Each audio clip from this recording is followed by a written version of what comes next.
Okay, we're going to give everyone a minute to join and then we'll go ahead and get started.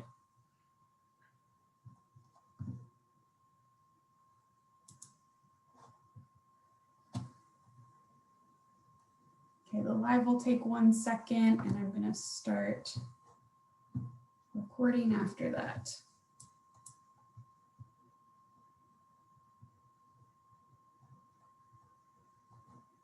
Okay, we're on there and let's see.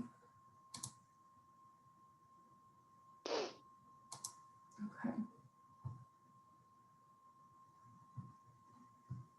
Okay, it looks like we are good to go and it's slowing down a little bit, so we'll go ahead and get started.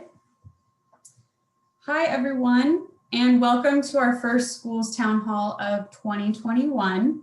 Thank you for joining us, and for those that are watching the recording, feel free to say hi in the chat or comments depending on where you're watching this, and type in any questions you might have as they come up in the presentation. We'll leave some time at the end to get those answered, and if you need to take the conversation offline, someone from our team will get back to you after the call. So let's go ahead and get started. So on today's call, we're going to be discussing our school commitments for the upcoming school year and what makes working with SHC a great option for your career. Then we'll speak to our school professional panelists about their experiences and advice. And we'll also wrap up with some resources that are available to you and remind everyone of the support we offer with our Centers of Excellence Schools team. So I'm Katie Dashiell. I am the Content Marketing Manager at Supplemental Healthcare. I've been at SHC for 5 years now, and my role focuses around providing resources to our school and healthcare professionals and sharing their stories. So I'll be moderating the call today, and with me, I'll pass it over to Keely to introduce herself and then talk a little bit about her role and what the next school year looks like with SHC. Thank you, Katie. And hi, everyone. I'm so glad that you took the time to join us today. I look forward to sharing some information about supplemental health care and then answering any questions you might have. So my name is Keely Gibney, and I've been at Supplemental Health Care for just over 19 years now.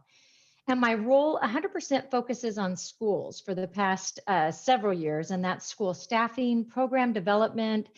And I love being able to go to bed every night knowing that we help students across the United States, as well as supported our important school professionals. So thank you for being here today. And Katie, the next slide, please. All right, our school commitments.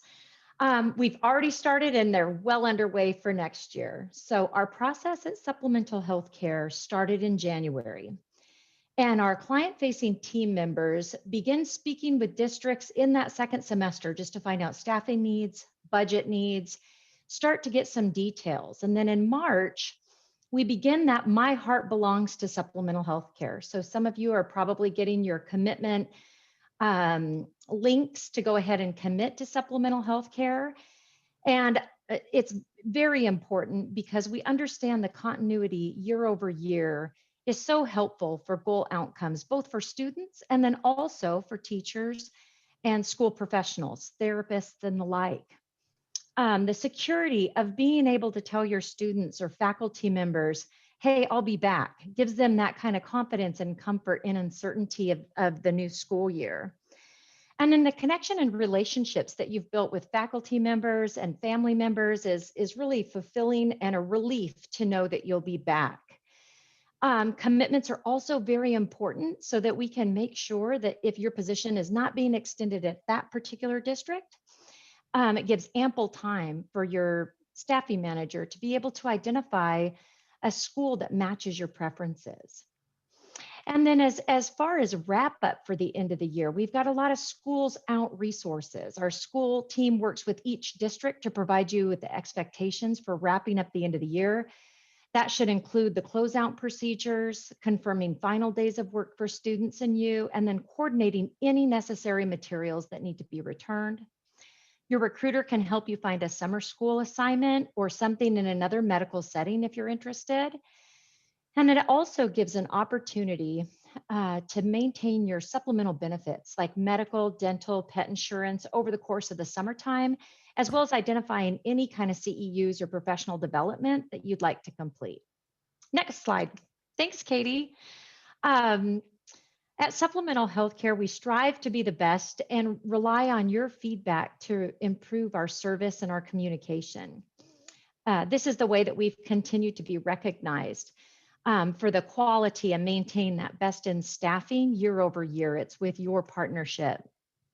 And as your trusted career advisors, providing answers to any kind of questions you have and being able to explore options of specialty or location for you is very important. We look forward to doing that. In addition, we want to find support and resources, as Katie mentioned, when you need it to positively gain good experience. We want to have your back and be able to help you develop with your career. And then lastly, on commitments, we want to be able to provide you flexibility and work options. So whether it's substitute, contract, all while maintaining that same recruiter and working on the same team, our goal is to really provide you with world-class service. So now to talk from the ones that are making the magic happen, I'll turn it back to you and we'll hear from our panelists. Perfect, thanks Keely. So today we're really excited to be joined by 3 of our school professionals to discuss their experiences and advice for this upcoming school year. So Mikki is a speech language pathologist at St. Louis Public Schools in Missouri. Jill is an occupational therapist in Cincinnati Public Schools in Ohio. And Bernadette is a special education teacher in the KCKS Unified School District in Kansas. So thanks all for being here today. I'm excited to get started and ask you a couple questions. So our first question for you 3 is, what challenges does COVID-19 continue to pose for this next school year? And if you have a silver lining, we'd love to hear that too. So I'll start out with you, Mikki. What challenges do you see? Hi, thank you. The biggest challenge, in my opinion, is just communication, making sure the expectations are clear across the board. Things are changing so quickly, and when I'm not there in person, it's hard to always know what's going on right here in the moment. More than once, I've chatted with my coworkers or logged onto a meeting or heard something about what's happening next week that I didn't know about previously. It's bound to happen, but it's definitely a challenge. Day to day, it could be completely different with what we're supposed to be doing and what the expectations are. So keeping an open line of communication is going to be tough, just trying to make sure that everyone knows what's going on. I work with families to obtain communication devices for nonverbal or limitedly verbal students to help them communicate their wants and needs. So one silver lining of this whole experience is that COVID has allowed me to be able to work a little bit closer with the families, and the access to technology has increased immensely during this time. So that's made it easier for me to exchange information with my families and keep them updated a little bit quicker. It's definitely been a team effort. Great, that's awesome to hear your perspective as an SLP. So let's go over to Jill to talk about her challenges she sees as an OT. I think my biggest challenge has been going back directly to the kids and seeing a lot of regression in their skills, or just not being able to build on skills we've previously learned. Having to spend so much time working virtually, we're not able to target the skills in the same way we would do it in person. So I can kind of foresee in this upcoming school year having to backtrack and go back to some skills that we'd already mastered in the past that maybe they've fallen behind in. I could see caseloads increasing as well, just as more kids are identified as needing special services from having to work virtually for almost an entire school year. But obviously it depends on the individual situation. It's also been hard when parents aren't as engaged with the students and their therapy getting completed, or they have multiple kids at home that need to be online at the same time. But my silver lining would be similar to Mikki's, is that I've built some really strong relationships with parents that I didn't previously have because we really have to collaborate on getting therapy for the students. And for my work being so hands-on, I really need parents engaged with the student on screen. So that has really been the silver lining for me, as well as just getting our students back in person as well in the past couple weeks. Yeah, for sure. That will definitely be a good change for the upcoming school year. So now we'll go to Bernadette for her perspective from special education. Oh, thank you. Well, I have a very unique story.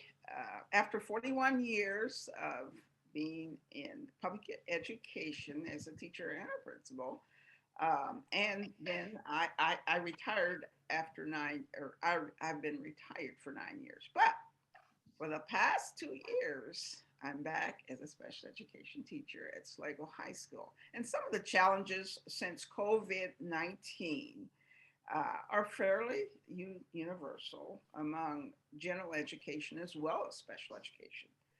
But as you can recall, it's been 1 year to this month when COVID set in, and it was right after spring break. And at that time, we received a mandate of the new common language, and that is creating digital classrooms. And so the digital platform was mandatory.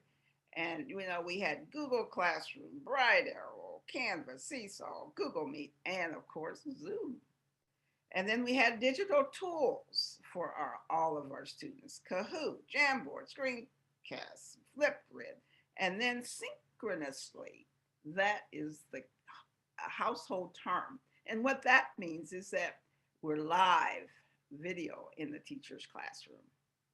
But teaching and helping students has always been a passion of mine, but however, it still is a challenge to meet their student needs. For example, the remote learning has put a damper on the personal and social interactions with the students. I've been used to greeting them when they come in and seeing how they're doing, but on remote, that's difficult to do.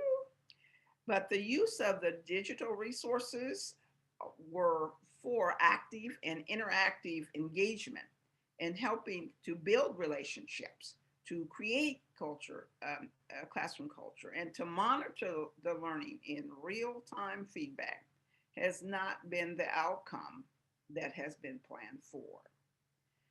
And also not being able to see my students face to face. Sometimes students on camera, they turn off their cameras. And so all I see is their avatars. So I can't really know whether they're there or not. And sometimes I ask myself, are you still there? Are you engaged? But this is very difficult to monitor on the remote. And then there are still challenges as the previous participant has mentioned, and that is students are lagging behind on daily assignment productivity. And there's cause for concern that they're at risk for not keeping up with their cohorts. And then unfortunately, now that students have been provided with the option of coming back in-person learning, some students have chosen to stay remote. And some of those students are in the most need of the in-person learning. So, however, the digital platform is not new to the students, and now it's not new to me. And I have gotten out of my comfort zone, and I have engaged in the new language for this time. And I'm glad that I had these challenges because I've expanded my toolkit and my thinking. And my silver lining is, with an optimistic mind, you can find the positive in any challenging situations you face. Thank you for your perspective from special education teaching as well. And yeah, I think there have been a lot of challenges thus far and will continue to be, especially with different models that we're going back into the rest of this school year and looking into next year's too. So thanks for sharing your perspectives on that. So our next question for you three is going to be, oops. What advice do you have for other school professionals? So we'll start with Mikki. So what advice do you have for other SLPs? I'd say just go with the flow. Throw your plan out the window and accept the fact that things are not going to go perfectly the way that you plan them sometimes. Continue to work with those changes and be adaptable. You have to take every obstacle as it comes and just know that this is new to everyone and everyone's navigating it together. Definitely. So then Jill, what is your perspective for advice for your fellow OTs? Yeah, very similar to Mikki. I found that it's just important to be flexible and be okay with working without all the answers in front of you, because that's the way it's been for the past year. And just making the most of this situation and trying to find creative ways to work with the students. It might not be exactly what you had planned or exactly what the IEP says, but there's a lot more online resources now, especially in the last couple of months. Teacher Pay Teacher, Tools to Grow, all have good resources to engage online. But like I said, just it's really about being flexible and knowing it's okay not to have the answers and just to continue to do your best to serve the students. Definitely. And then Bernadette, what's your advice for other special education or just general teachers? Well, my advice would be continue to be a lifelong learner. Now, sometimes we just say that in passing, but it is really true. And you may even surprise yourself, as I did. As I opened my mind to new ideas without being fearful. I was not a techie person, but now I think I could hold my own. I've learned new ways of thinking about teaching and learning, no matter what. And it does pay off to share your new learning with other staff members. And don't be afraid to ask questions if you don't understand something. You can ask your colleagues or even the administrators. And then remember that the students need you. As their teacher, yes.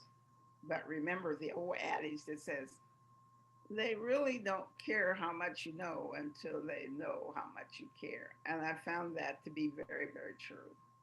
And then while schools are working hard to develop reentry plans for in-person learning, just don't expect a perfect plan the first go around, because the schools are finding that a need to maybe make a few changes with the ultimate goal of keeping everyone safe. So be flexible, go with the flow, as we're all in this together. And then lastly, self-care. This is very important. And don't be too hard on yourself about getting that to-do list. It will get done, or you could put it on the next to-do list. But be sure that you get proper rest and relaxation on your time off with your family and friends. And I found it really important to establish a few routines in this area. For sure. And hopefully everyone got some rest and relaxation on your spring breaks, or if you are on spring break, and hopefully are coming back feeling like you got some rest and relaxation. So our last question for you three is, can you tell us a little bit about your experience with supplemental health care? So Mikki, I'll have you go first. My experience working with SHC has been great. I have a fantastic coordinator who has been there advocating for me from the start. She makes me feel very heard and like I was important as an individual throughout my years working with the team and working with them. I also work for a school district, which means I'm often looking for PRN positions or summer positions during my off time. SHC has been super helpful in helping me find positions and obtain the appropriate licensure so I can work easily, and it takes that workload off of me. Great. And then Jill, how has your experience been? I've had a great experience working with supplemental. They definitely listen when I have concerns. And if I have questions about something, I can send a quick email or a text message and they get back to me really quickly. I like contract work because it gives you the freedom to try different disciplines, like working in a school year one time, and then maybe you want to go back to working in a hospital. They're definitely open to giving you other opportunities if that's what you're seeking. And also they've been helpful allowing me to pursue continuing education courses that are interesting to me, but also applicable to the school setting. And it's just nice to have a really open dialogue with the team. Awesome. That's good to hear. And then Bernadette, how has your experience been? Well, if I could choose one word, I would say they are truly our advocates, as supplemental health care is our advocate.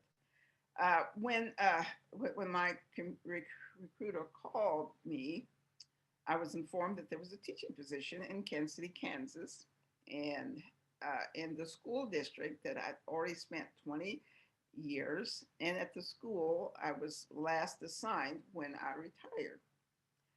And so my impression was supplemental health care was a godsend for me to be assigned at the same school in the same district as I was when I retired.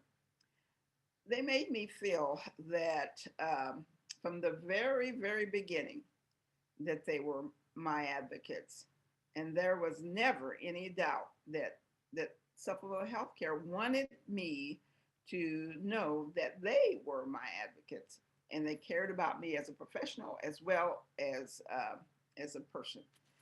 And so it felt like a continuity of care. And I was made to feel that they would make sure that they were doing everything that they possibly could to get me the desired position that I wanted, and that I had their support all the way until the contract was signed. So I'm grateful to be back working in my lifelong passion and fulfilling my purpose in life. Great, that's so helpful to hear. We're glad you've had awesome experiences working with our team. So thank you all for taking the time to just answer some of those questions and share your advice. So next we're going to talk about some of the resources that we have available to you guys that you may already know of, maybe not. So just some of the ones we have a bunch of videos either on Facebook like this one. We also have them on our YouTube channel. So you can access those. All this information will also be in a follow-up email if you do have questions or want to know where to go. We always are coming up with new blog posts that can help you. And we have a partnership with .com Therapy that also offers some like teletherapy help as well, just some different schedules, activities, and some videos and resources. So we have that too. So I'm going to pass it back over to Keely to talk about the support team for our School Center of Excellence. Hi, thanks a lot, Katie.